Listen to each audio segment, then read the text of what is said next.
नमस्कार दोस्तों, स्वागत है आप सभी का फिर से एक बार हमारे इस YouTube चैनल पर। अगर आपसे पूछा जाए कि इस दुनिया में सबसे महत्वपूर्ण चीज क्या है तो आप अलग अलग उत्तर देंगे, लेकिन आपकी जानकारी के लिए बता दे, अगर दुनिया में कोई महत्वपूर्ण चीज है तो वह जल है। जी हाँ दोस्तों, जल एक ऐसी चीज है जिसके बिना इस धरातल पर किसी भी प्रकार से जीवन की कल्पना नहीं की जा सकती।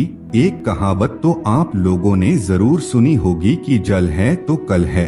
कहने का तात्पर्य है कि जल ही जीवन का आधार है। जब समग्र संसार में कुछ नहीं था तब चारों तरफ सिर्फ जल ही जल था। जब इस सृष्टि पर जीवन की उत्पत्ति नहीं हुई थी तब केवल जल ही चारों तरफ से सृष्टि को अपने आगोश में लिए हुए था, यानी कि सृष्टि से पहले भी जल मौजूद था। दोस्तों, हमारा शरीर 5 तत्वों से मिलकर के बना है। उनमें से एक तत्व जल है जिसकी मात्रा सबसे ज्यादा होती है, यानी कि आपके शरीर में जल की मात्रा अन्य तत्वों के मुकाबले सबसे ज्यादा है। अगर आप बहुत दिनों तक अन्न का सेवन नहीं करेंगे तो भी जीवित रह लेंगे, लेकिन अगर आप जल का सेवन नहीं करेंगे तो कुछ ही दिनों में खत्म हो जाएंगे।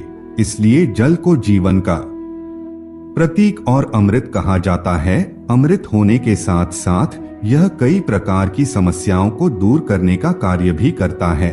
आज के इस वीडियो में हम आप लोगों को कुछ ऐसे ही चमत्कारिक प्रयोग के बारे में बताने जा रहे हैं जो आपके जीवन की कई प्रकार की समस्याओं को देखते ही देखते दूर कर देगा। दोस्तों, अगर आप भी अपनी गरीबी को मिटाने के साथ ही धनवान बनना चाहते हैं तो वीडियो को अंत तक देखें। इस वीडियो को देखने के पश्चात आपको धनवान बनने से और अपने जीवन की तमाम प्रकार की समस्याओं को दूर करने से दुनिया की कोई भी शक्ति नहीं रोक सकती। आपको बता दें, जिस जल का सेवन आप करते हैं, जिस वाटर को आप पीते हैं, यह आपके तन मन सब को पवित्र करने का कार्य करता है। स्नान करने पर भी यह तन मन को शुद्ध करता है। दोस्तों, जल का देवता भगवान वरुण को माना गया है। भगवान वरुण यक्ष जाति से संबंधित देवता माने जाते हैं। साथ ही जो कुबेर देव है वह भी इसी जाति से संबंधित माने जाते हैं। तो दोस्तों, आज के इस वीडियो में हम आप लोगों को बताएंगे रात को सोने से पहले 1 लोटा जल किस जगह रख देना है जिससे किस्मत देखते ही देखते चमकने लगती है। वीडियो के टाइटल में भी आपने देख लिया होगा कि आज के इस वीडियो में हम आपको क्या बताएंगे। दोस्तों, इस चैनल का मकसद हमेशा ही आप लोगों तक प्राचीन शास्त्र से जुड़ी हुई जानकारी पहुंचाना है। इसलिए अगर आप चैनल पर पहली बार आए हैं तो चैनल को सब्सक्राइब कर लीजिए, जिससे आपको समय समय पर इसी प्रकार की महत्वपूर्ण जानकारी प्राप्त होती रहे। और वीडियो को अंत तक देखिए जिससे आपको पूरी जानकारी प्राप्त हो सके। बीच में अगर आप अधूरा छोड़ करके चले जाएंगे तो आप लाभ नहीं उठा सकते और अधूरा ज्ञान हमेशा खतरनाक साबित होता है।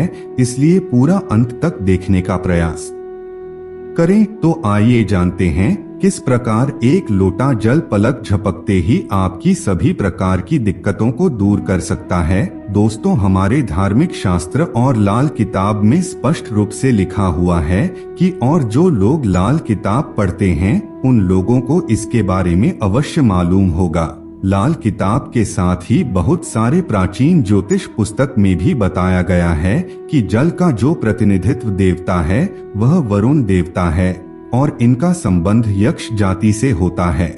दोस्तों, इस प्रयोग को करते ही आपसे वरुण देव और कुबेर देव प्रसन्न हो जाएंगे और आपके जीवन में धन की कमी को दूर कर देंगे।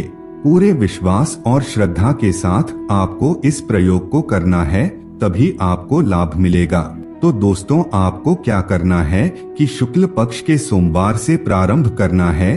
शुक्ल पक्ष के सोमवार से लेकर के पूरे पक्ष भर यानी कि 15 दिनों तक आपको अपनी मनोकामना को, आपकी कोई भी मनोकामना हो सकती है, कोई भी इच्छा हो सकती है, पीपल की जड़ में नित्य सुबह के समय जल अर्पित करते हुए बोलना है। शुक्ल पक्ष के 15 दिनों तक आपको इस क्रिया को करना है। लगातार अपनी मनोकामना को मन में उच्चारण करते हुए अगर आप 15 दिनों तक इस प्रयोग को करते हैं तो इससे आपकी मनोकामना पूर्ण हो जाती है। आपको बता दें, श्रीमद् भगवत गीता में भगवान श्री कृष्ण ने अर्जुन को बताया है कि वृक्षों में मैं पीपल का वृक्ष हूँ। इसलिए दोस्तों, पीपल के वृक्ष की महिमा काफी ज्यादा है। लाल किताब के मुताबिक शुक्ला पक्ष के सोमवार से प्रारंभ करें के पूरे पक्षा भर 15 दिनों तक अगर आप इस प्रयोग को करते हैं तो इससे आपकी कोई भी इच्छा क्यों ना हो वह पूर्ण हो जाएगी। दोस्तों, जब तक आपकी इच्छा पूर्ण नहीं होती तब तक आपको अपनी इच्छा को गुप्त रखना है। तो दोस्तों, यह तो हो गया पहला प्रयोग। अब आइए दूसरे प्रयोग की ओर चलते हैं। तो दोस्तों, शाम के समय सूर्यास्त के पश्चात आपको इस प्रयोग को करना है। इस प्रयोग को अगर घर की माताएं बहनें करती हैं तो ज्यादा लाभ मिलेगा। अगर आपके घर में महिलाएं हैं तो उन लोगों को इस प्रयोग को करने के लिए अवश्य बोलिए। तो दोस्तों, आपको सूर्यास्त के बाद 1 लोटा जल लेना है और एक रेड कलर का पुष्प ले लेना है। अगर आपको रेड कलर का पुष्प नहीं मिलता है तो आप व्हाइट कलर का पुष्प भी ले सकते हैं। दोस्तों, अगर गुलाब का फूल मिल जाता है तो यह उत्तम माना जाता है। अगर आपके पास गुलाब का फूल नहीं है तो आप गुड़हल के फूल का भी प्रयोग कर सकते हैं। अगर यह फूल भी नहीं है तो आप कोई भी अपनी इच्छा अनुसार फूल का प्रयोग कर सकते हैं, लेकिन लाल या सफेद कलर होना चाहिए। सूर्यास्त के पश्चात 1 लोटा जल ले करके उसमें 1 बूंद इत्र की डालनी है और उस पुष्प को उस लोटे में डाल करके अपने मुख्य द्वार पर उस लोटे को रख दीजिए। दोस्तों, आप मानो या ना मानो, माता लक्ष्मी हर दिन शाम के समय प्रत्येक मनुष्य के द्वार पर विचरण करने के लिए आती रहती है, लेकिन हम अपने सामान्य दृष्टि से उन्हें देख नहीं पाते और उन्हें महसूस भी नहीं कर पाते, जिसकी वजह से उन्हें नजरअंदाज कर देते हैं। लेकिन दोस्तों, अगर आप 1 लोटा जल अपने मुख्य द्वार पर रखते हैं तो इससे माता लक्ष्मी प्रसन्न होती है और आपके घर में प्रवेश करती है। आप देखिए, पहले के लोग हमेशा 1 लोटा जल अपने मुख्य द्वार पर रखते थे, जिससे वे लोग वैभवशाली, संपन्न और सुख समृद्धि से संपन्न रहते थे, कभी बीमार नहीं पड़ते थे। बहुत सारे लोग हैं जो बोलते हैं कि हमारे पास पैसा तो आता है लेकिन वह पैसा टिकता नहीं है। तो दोस्तों, ऐसे में अगर आप स्थायी रूप से लक्ष्मी माता को अपने घर में रखना चाहते हैं और दिन दुगनी रात चौगुनी तरक्की करना चाहते हैं तो 1 लोटा जल अपने घर के मुख्य द्वार पर रखना प्रारंभ कर दीजिए और चमत्कार देखिए। तो दोस्तों, आज के लिए बस इतना ही। हमें उम्मीद है जानकारी आपको पसंद आई होगी। फिर मिलते हैं एक नए और ताजा